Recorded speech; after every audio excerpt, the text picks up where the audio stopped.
पाहत आहात आपल्या हक्काचं चॅनल, आपली बातमी, आपलं चॅनल वन भारत। कल्याण पूर्वेतील नांदिवली येथील सार्वजनिक स्मशानभूमी बांधून तयार आहे, मात्र काही सुविधा अपूर्ण असल्याने ही स्मशानभूमी नागरिकांच्या वापरासाठी अद्याप सुरू होऊ शकलेली नाही। त्यामुळे नागरिकांना अंत्यसंस्कारासाठी विठ्ठलवाडी स्मशानभूमीत जावे लागत असल्याने नांदिवली येथील बांधून पूर्ण असलेल्या स्मशानभूमीत आवश्यक त्या सुविधा पूर्ण करून नागरिकांसाठी सुरू करण्याची मागणी भाजपाने केली आहे। याबाबत भारतीय जनता पार्टीचे कल्याण ग्रामीण मंडळ चिटणीस संदीप क्षीरसागर यांनी केडीएमसी आयुक्तांना पत्र दिले आहे। कल्याण पूर्वेतील मलंगड रस्ता परिसरात मोठ्या प्रमाणात नागरीकरण होत असून वाढत्या लोकसंख्येसाठी या परिसरात एकही स्मशानभूमी नाही। नागरिकांची ही समस्या लक्षात घेऊन आई एकविरा महिला मंडळ संस्थापक अध्यक्षा सोनी क्षीरसागर व संदीप क्षीरसागर यांच्या पाठपुराव्याने 2023 रोजी श्री मलंगड रोड नांदिवली तलाव येथे सार्वजनिक स्मशानभूमी बांधण्यात आली आहे। या सार्वजनिक स्मशानभूमीला कंपाऊंड, लाकडे ठेवण्यासाठी रूम तसेच नागरिकांना बसण्यासाठी बेंचेसची सुविधा उपलब्ध नसल्यामुळे सार्वजनिक स्मशानभूमी पूर्ण तयार असून सुद्धा नागरिकांना त्यांचा लाभ घेता येत नाही।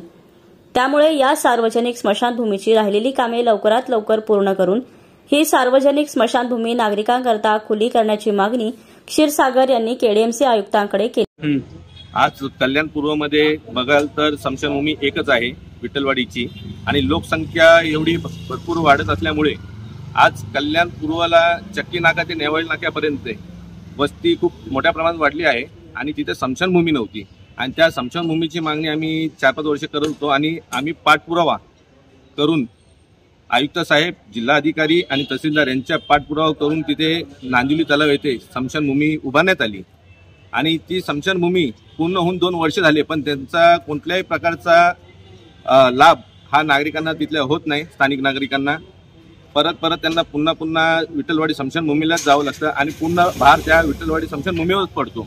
त्याचं मुख्य कारण असं आहे की त्या स्मशानभूमीला कंपाऊंड वॉल नाही आहे, कारण नागरी वस्ती जवळच असल्यामुळे तिथे कंपाऊंड वॉलची गरज आहे आणि पुन्हा पाणीची सुविधा पाहिजे, लाकडाची सुविधा पाहिजे आणि तिथे कोणतरी अधिकारी पाहिजे की ते लाकडीची सुविधा या सर्व गोष्टी पुरवल्या पाहिजेत। त्याकरता आज आयुक्त साहेब, शहर अभियंता आणि कार्यकारी अभियंता यांची भेट घेऊन त्यांना निवेदन दिले आहे की ह्या कामं लवकर मार्गी लागण्यात यावी। आपण